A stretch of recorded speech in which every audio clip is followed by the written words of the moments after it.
mandrafitra ny ekipa pirenena malagasy hiaro ny vonaim-pirenena mandritra ny fiadinany ho tompon-dakan'ny Afrika amin'ny taranja Taekwondo ho tanterahana manomboka ny sabotsy 3 novambra izao.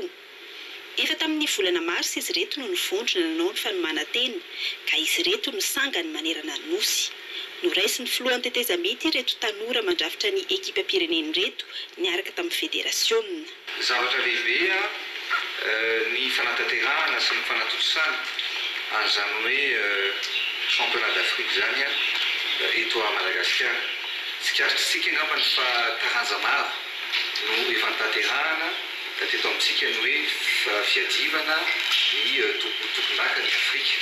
Ka zay no voalohateniko anareo dia matoky anareo ny firenena hanaritra avo ny ampo-pirenena nareo indrindra fa ny sainam-pirenena malagasy ao anatin'izany fiadiana ny tompon-dakan'ny Afrika zany.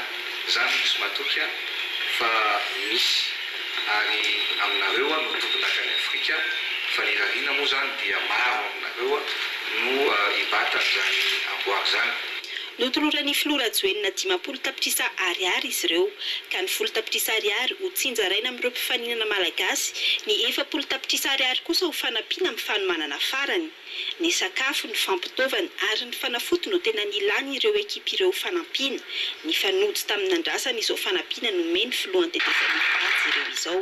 Resika hoy afatry ny filoha Rajoelina tamin'ireto mpifaninana malagasy ireto.